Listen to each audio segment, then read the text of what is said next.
Hi and welcome to my channel everybody. Today I will read you Lee's short story All That Glitters. But first and foremost, I'm doing a 10 euro Riot points giveaway.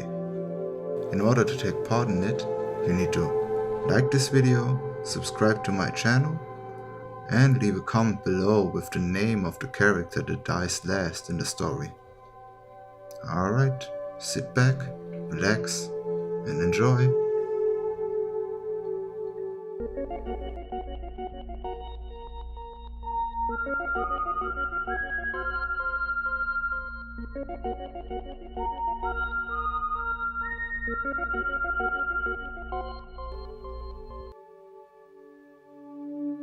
Ancient roots, sinuous trees, and thickly leafed vines, clinging to rocks, all but obscured the path through the lush jungle. 3 men sweated as they hacked their way onward, driven by hearts filled with greed and dreams of untold wealth. For 6 days the jungle had defied them, but now the temple reared from the undergrowth. Its facade was carved into colossal stone outcropping, with blossoms of red and blue spreading around its base. Serene statuary filled golden alcoves, and garlands of golden orchids were entwined around its eave. "You see, Horta?" said Ren. "Didn't we tell you the temple was real?" "So long as the treasures inside are real," said Horta, tossing aside the blunted hatchet and drawing a freshly sharpened sword. "You both staked your life on that, remember?" "Don't worry, Horta," said Myrta, with a rasping cough. "You'll be able to buy your own palace after this." "I'd better," said Horta. "Now draw your blades, kill anyone who gets in our way." The 3 brigands approached the temple, weapons glinting in the setting sun. Horta saw its corners were not sharp and defined, every edge flowing together instead of meeting at angles. As they made their way inside, they passed between 2 magnificent Ionian whip willows, their trunks curved to form an entranceway, with bark so wide it seemed painted. "Why aren't there any guards?" he asked as he stepped inside. The question went unanswered as his eyes adjusted to the sepulchral gloom of a chamber hewn into the rock. The arched roof was carved with bas-relief, and every wall glittered with colored chips of glass to form a mosaic of vivid landscapes that rippled with light and life. Ivory tablets engraved with ancient Trojan parables were situated upon pillars of carved bronze, and gem-studded idols of jet stood watchfully in sunken alcoves. Statues of warrior gods, each trimmed with gold, stared down from plinths of porphyry and jade. Horta grinned. Take it all!" Ren and Myrta sheathed their swords and flung open their packs. They began filling them with everything they could reach, statues, idols, and gemstones, whooping with glee as they dragged a fortune of gold behind them. Horta circled the chamber, already planning their deaths when they got back to civilization, when he noticed that one of the statues was moving. At first glance, he thought it to be a painted idol of a warrior monk, seated with his legs crossed and his hands resting on his knees.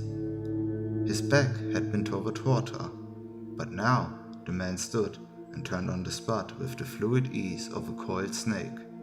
Lean and powerfully muscled, he wore loose-fitting trousers and a red bandana across his eyes. "Not so empty after all," said Horta, flexing his fingers on the leather wound grip of his sword. "Good, I was hoping I'd get to cut someone up." The monk cocked his head to the side, as though listening to sounds only he could hear, and said, "3 men. One with a blighted lung, another with a weak heart that will not see out the year." The sightless monk turned and stared directly at Horta, though there was surely no way he could see him through the thick fabric bound across his eyes. "You have a twist in your spine," he said. "It pains you in the winter and forces you to favor your left side." "What are you, some kind of seer?" demanded Horta, nervously licking his lips. The monk ignored the question and said, "I am Lee Sin." "Is that supposed to mean something?" asked Horta.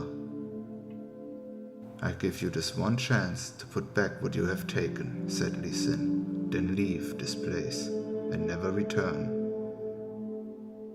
"You are in no position to make demands, my blind friend," said Horta, letting the tip of his sword scrape across the stone floor. "There are 3 of us, and you aren't even armed."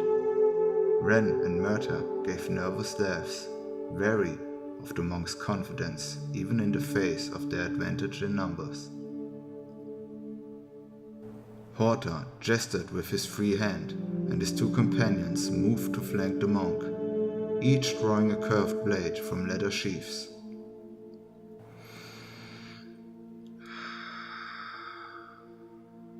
"This is a sacred place," said Lee Sin with a rueful sigh. "It should not be desecrated."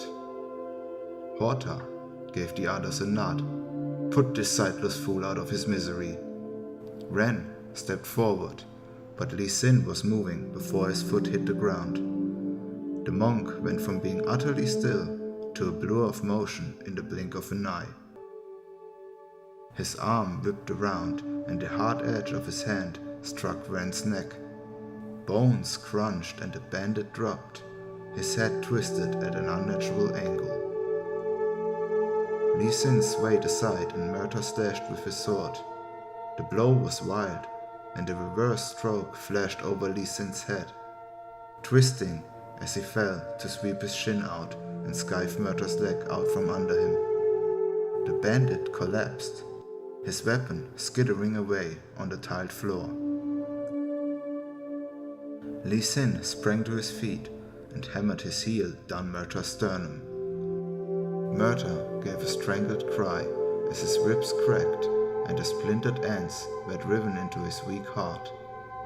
Stolen gemstones spilled from his fallen pack as his eyes bulged in agony and he fought for breath like a landed fish. "You're fast for a monk," said Horta, slicing his sword through the air in a series of blindingly swift maneuvers. "But I'm no slouch with a blade." "You believe you're fast?" asked Lee Sin. "Trained by the best. So you won't find me as easy to beat as those 2 idiots," said Horta, nodding toward the bodies of his former companions. Lee Sin made no reply as they circled one another. Horta watched as the blind man tracked his every motion. The monk's steps were fluid and precise, and Horta had the uncomfortable feeling that every passing second was revealing more of his own abilities to his opponent. He roared and threw himself at the monk, attacking in a blistering series of high slashes and lunges.